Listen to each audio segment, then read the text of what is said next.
Hello everyone. Last class में हमने पढ़ना स्टार्ट किया था कि जो mechanics of a single particle क्या होती है। ठीक है, तो उसमें हमें 3 लॉ पढ़ने थे, conservation of energy, conservation of linear momentum और कंजर्वेशन ऑफ एंगुलर मोमेंटम। तो 2 लॉ हमने पढ़ लिए थे, कंजर्वेशन ऑफ एंगुलर मोमेंटम और कंजर्वेशन ऑफ लीनियर मोमेंटम। आज हमें थर्ड पढ़ना है, कंजर्वेशन ऑफ एनर्जी। एक सिंगल पार्टिकल की मैकेनिक्स में थर्ड लॉ कौन सा पढ़ना है? Conservation of energy.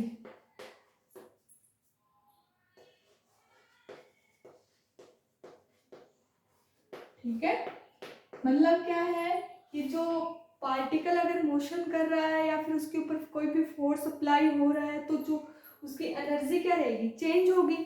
लेकिन उसकी जो टोटल एनर्जी है, जैसे kinetic energy plus potential energy, वो हमेशा क्या रहेगी? कांस्टेंट रहेगी। ठीक है, तो मान लो हमने एक पार्टिकल लिया फ्रेम के अकॉर्डिंग। अब उस पार्टिकल, मान लो वो पोजीशन किस पे है? ये मान लो फर्स्ट पोजीशन है और ये है सेकंड। इधर से तो पोजीशन डिफाइन कर रहे हैं और इधर से क्या डिफाइन कर रहे हैं? फोर्स। तो अपन क्या कर रहे हैं? इसको फोर्स लगा के इसको फर्स्ट पोजीशन से किस पोजीशन पे ट्रांसफर करें? सेकंड। ठीक है, तो ये इसकी इनिशियल पोजीशन F1 और ये फाइनल पोजीशन जहां पे फोर्स क्या होगा? F2। ठीक है, तो अपन क्या कर रहे हैं? इसकी इनिशियल पोजीशन फर्स्ट पोजीशन से इसको क्या कर रहे हैं? सेकंड पोजीशन पे इस पार्टिकल P को क्या कर रहे हैं? ट्रांसफर कर रहे हैं। ठीक है, डिस्प्लेस कर रहे हैं। तो अपने को क्या करना पड़ा है? वर्क डन करना पड़ रहा है। मतलब वो वर्क डन किसकी वजह से हो रहा है? इस अप्लाइड फोर्स की वजह से हो रहा है। ठीक है, तो वो वर्क डन से ही अपन क्या करेंगे? इस एनर्जी को क्या करेंगे? डिफाइन करेंगे। ठीक है, तो वर्क डन क्या होगा? तो अगर एक पार्टिकल को अगर फोर्स लगा के एक पोजीशन से दूसरे पोजीशन पे डिस्प्लेस करने में अपने को क्या करना है? वर्क डन करना पड़ रहा है। और वो वर्क डन क्या होगा? W1 से 2।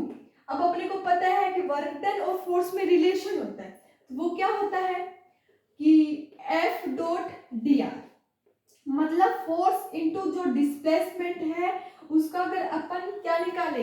इंटीग्रेशन निकाले, तो वो क्या डिफाइन करेगा? वर्क डन को डिफाइन करेगा। ठीक है, इसका मतलब क्या है? कोई भी पार्टिकल है उसको एक पोजीशन से दूसरे पोजीशन तक क्या कर रहे हैं? अपन डिस्प्लेस कर रहे हैं। किसकी हेल्प से? फोर्स की हेल्प से। तो वो फोर्स क्या कर रहा है? उसके ऊपर वर्क डन कर रहा है। और वो वर्क डन कितना होगा? F डॉट डी आर होगा। और पोजीशन, इनिशियल पोजीशन क्या है? 1 और फाइनल पोजीशन क्या है? 2। ठीक है, तो ये पाथ पे डिपेंड नहीं करके किस पे डिपेंड कर रहा है? पोजीशन पे डिपेंड कर रहा है। ठीक है, अब अपन क्या करेंगे? ये मान लो इक्वेशन हो गई फर्स्ट। ठीक है, अब हम न्यूटन्स लॉ का यूज करेंगे। तो न्यूटन्स सेकंड लॉ के अकॉर्डिंग क्या होता है? According to Newton's second law, और सेकंड लॉ क्या है? F equal to dp upon dt। जो हमने पढ़ चुके हैं कि जो मोमेंटम में चेंज किसके इक्वल होता है? फोर्स के इक्वल होता है। तो अपन ये चीज इस इक्वेशन फर्स्ट में क्या कर देंगे? पुट कर देंगे। तो देखो इक्वेशन फर्स्ट क्या हो जाएगी? ठीक है, तो ये क्या हो जाएगी equation first? W12 equal to क्या आ जाएगा? 1 से 2 और F की जगह क्या पुट करना है? dp upon dt, dp upon dt put करना है। ठीक है, और साथ में क्या है? dr dot dr। ठीक है, तो देखो अगर कोई भी वेरिएबल क्वांटिटी है उसका अगर अपन टाइम के रिस्पेक्ट में ही डिफरेंशिएशन करते हैं तो उसके ऊपर अपन डॉट प्रोडक्ट का यूज कर सकते हैं। बाकी किसी के साथ डिफरेंशिएशन करने से यूज नहीं कर सकते। खाली टाइम के रिस्पेक्ट में अगर किसी भी वेरिएबल का डिफरेंशिएशन कर रहे हैं, जैसे dr अपॉन dt, मतलब ये टाइम के रिस्पेक्ट में r पोजीशन का क्या हो रहा है? डिफरेंशिएशन। तो इसको ही अपन क्या लिख सकते हैं? r dot. ये कब लिख सकते हैं? खाली टाइम के रिस्पेक्ट में ही डिफरेंशिएशन होने पे ही लिख सकते हैं। अगर किसी क्वांटिटी के रिस्पेक्ट में अगर डिफरेंशिएशन हो रहा है उसके लिए अपन ये डॉट प्रोडक्ट का, इस डॉट का यूज नहीं कर सकते। ठीक है, तो हम जानते हैं, तो ये क्या हो गया? D R upon D T क्या हो गया? R dot. ठीक है, और ये क्या होती है वेलोसिटी। वेलोसिटी क्या होता है dr/dt। ठीक है, अगर मैं यहां से लिखूं dr बराबर क्या हो जाएगा r डॉट dt। dr बराबर क्या लिख सकते हैं r डॉट dt। ठीक है, अब ये इसके अंदर dr है अपने पास, तो dr की जगह r डॉट dt पुट कर सकते हैं। तो ये क्या बन जाएगा W12 equal to first to second dp upon dt। ठीक है, और dr की जगह क्या लिख सकते हैं r डॉट dt। ठीक है, अब देखो, अब मोमेंटम है अपने पास लीनियर मोमेंटम, और अपन जानते हैं p इक्वल टू क्या होता है mv, और v को भी अपन क्या लिख सकते हैं r डॉट। तो यहां से यहाँ p को क्या लिख सकते हैं m r डॉट। तो ये भी इसके अंदर पुट कर दो, तो क्या बन जाएगा W1 से 2 d अपॉन dt, और p को क्या लिखना है m r डॉट, साथ में r डॉट dt। ठीक है, अब देखो इसको दे दो इक्वेशन नंबर सेकंड। ठीक है, आगे देखो, मैं एक क्वांटिटी ले रही हूं, जैसे सपोज करो मैंने एक सोल्व करके देख रहे हैं d अपॉन dt, और मैं ले रही हूँ 1/2 m r डॉट स्क्वायर। ठीक है, तो m क्या है मास, और हाफ ये भी कांस्टेंट है, ये दोनों तो क्या आ जाएंगे बाहर। तो m/2 को तो मैंने बाहर निकाल लिया, डिफरेंशिएशन किसका होगा खाली r डॉट स्क्वायर का। तो r डॉट स्क्वायर का डिफरेंशिएशन करते हैं तो क्या आता है, किसके रिस्पेक्ट में करें टाइम के। ये क्या आ जाएगा r स्क्वायर का हो जाएगा r टू r डॉट, और r डॉट का हो जाएगा dr डॉट अपॉन dt। यही होगा। अब 2 से 2 तो क्या होगा कैंसिल हो जाएगा, तो क्या आ जाएगा यहां से m r dot dr dot upon dt। ठीक है, देखो आगे और क्या लिख सकते हैं, क्या आ गया अपने पास d upon dt half m r dot का डिफरेंशिएशन ये आ गया। तो r डॉट अगर बाहर निकाल लेते हो क्या होगा d अपॉन dt, और ये क्या है half m r dot square. ठीक है, और इसको अगर मैं r डॉट को बाहर ले रही हूँ और m को अंदर ले रही हूँ m। ठीक है, अगर मैं ये m क्या है कांस्टेंट, और तो डिफरेंशिएशन के अंदर लो कांस्टेंट या बाहर कोई भी फर्क नहीं पड़ता, तो मैंने इस डिफरेंशिएशन के अंदर कांस्टेंट ले लिया d upon dt m r dot, ये बन गया। क्योंकि अगर ये m इस डिफरेंशिएशन के अंदर ले लो तो भी कोई फर्क नहीं पड़ता, क्योंकि कांस्टेंट का डिफरेंशिएशन हमेशा ही क्या आता है 0 आता है। ठीक है, ठीक, अब देखो ये वाली क्वांटिटी देखो d upon dt m r dot और r डॉट साथ है, तो ये अपने पास आ गया r dot d upon dt m r dot. तो इस वाली वैल्यू को dt को छोड़ के इस वाली वैल्यू की जगह अपन क्या लिख सकते हैं d upon dt half m r dot square. ठीक है, तो पुट करें, देखो पुटिंग दिस वैल्यू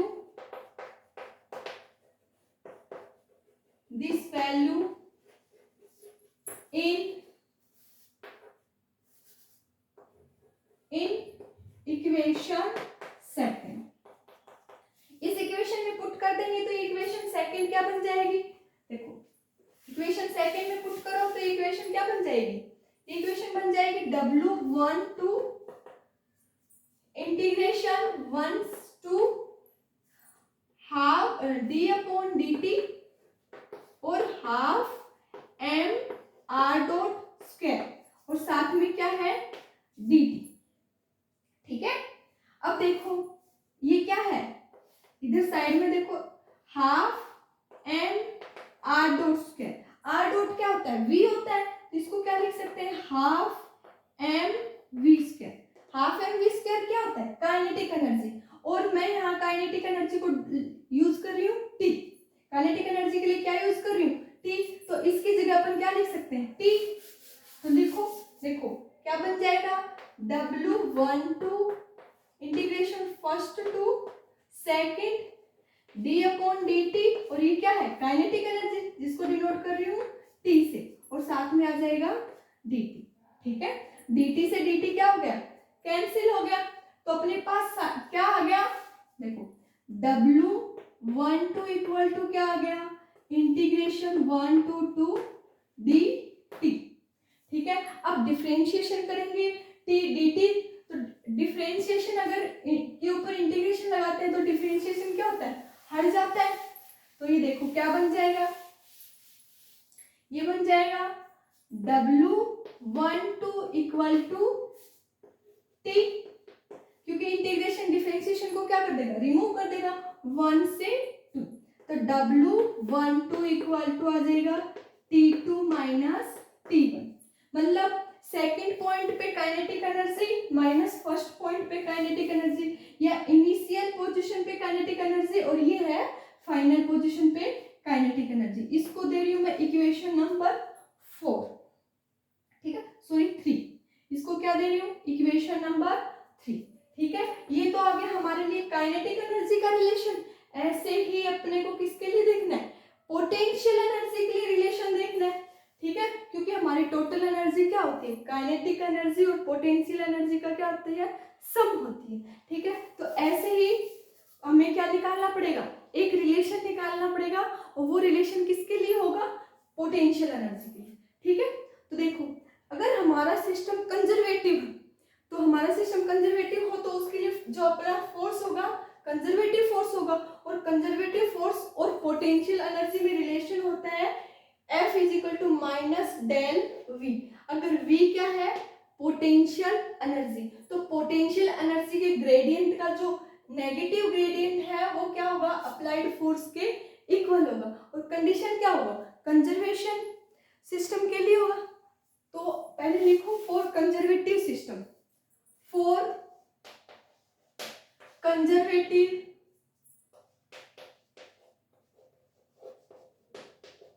सिस्टम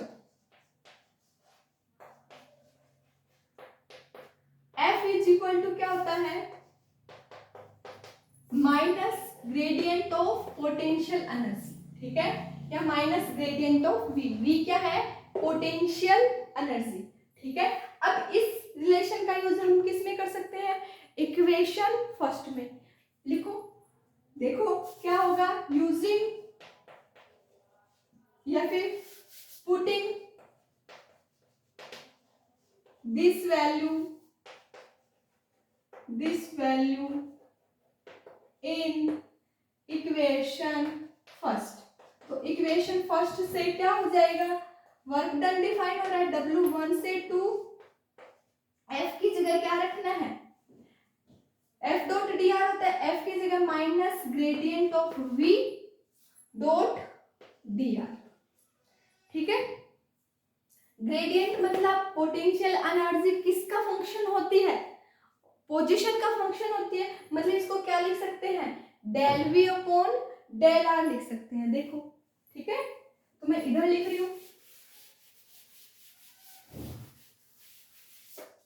क्या आएगा potential energy is function of किसका होता है ग्रेडियंट मतलब पोजीशन का फंक्शन हो रही है, तो इसको क्या लिख सकते हैं W1 से 2 माइनस आ गया बाहर, और ये क्या आ जाएगा del V upon del R, और साथ में क्या है dr।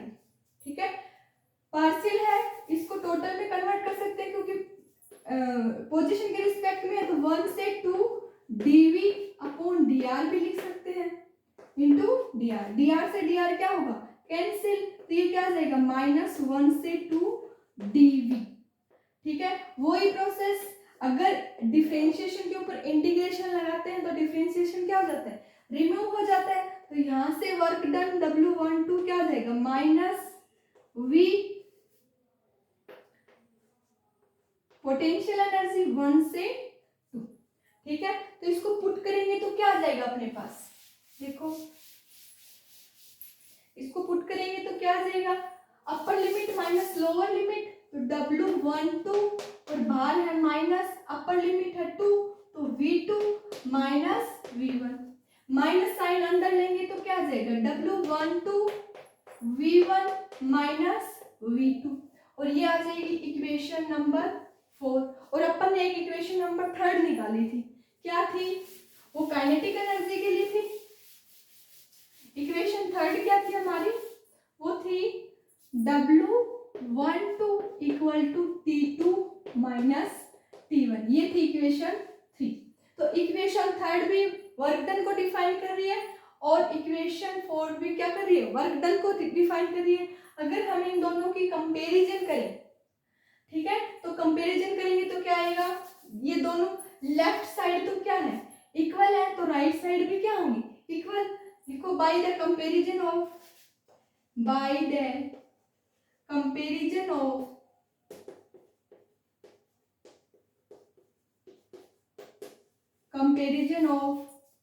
इक्वेशन 3 एंड 4, ठीक है, क्या आ जाएगा? देखो इक्वेशन 3 में क्या है? T इसके बराबर ये है तो T2 माइनस T1, और इधर क्या आ जाएगा? V1 minus V2। मतलब ये फर्स्ट पोजीशन पे पोटेंशियल एनर्जी और ये क्या है? फाइनल पॉइंट पे पोटेंशियल एनर्जी। दोनों जो फर्स्ट पॉइंट वाले एक तरफ करेंगे और सेकंड पॉइंट वाले क्या कर लेंगे? एक तरफ कर लेंगे, ठीक है। तो ये क्या आ जाएगा? T2 और ये V इधर जाएगा तो plus V2 is equal to, यहाँ पे क्या है? V1 plus T1। मतलब ये क्या हो गया? फर्स्ट पॉइंट पे potential energy plus kinetic energy, और ये क्या होगा? फाइनल पॉइंट पे potential energy plus kinetic energy. मतलब दोनों क्या आ रही है? सेम आ रही है। इसको अपन इसीलिए इनको क्या लिख सकते हैं? कांस्टेंट, क्योंकि एनर्जी, टोटल एनर्जी तो चेंज ही नहीं हो रही। यहाँ पे जितनी टोटल एनर्जी है वो ही फर्स्ट पॉइंट पे जो टोटल एनर्जी थी उसके क्या आ रही है? इक्वल। मतलब अपनी टोटल एनर्जी में कोई चेंज नहीं हुआ है, ठीक है। इसलिए अपन क्या लिख सकते हैं इससे कि जो टोटल एनर्जी है वो क्या है? कांस्टेंट, ठीक है। तो यहां से क्या लिख सकते हैं? That implies total energy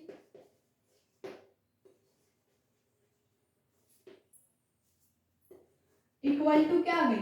constant आ गई। और टोटल एनर्जी क्या है? T plus V। मतलब kinetic energy plus potential energy. T किसके लिए यूज किया अपन ने? काइनेटिक एनर्जी के लिए, और V किसके लिए यूज किया है? पोटेंशियल एनर्जी, ठीक है।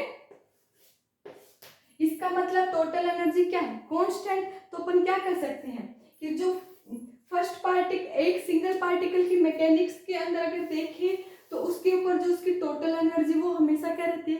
कांस्टेंट रहती है। तो ये किसको डिफाइन कर रही है? कंजर्वेशन ऑफ एनर्जी, ठीक है। तो जो ये इक्वेशन बन के आई total energy is equal to constant, ये हमने ये निकाला कि जो इनिशियल और फाइनल है वो क्या है? सेम है। तो ये इक्वेशन क्या डिफाइन कर रही है?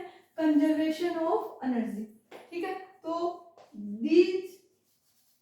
this equation is show that conservation of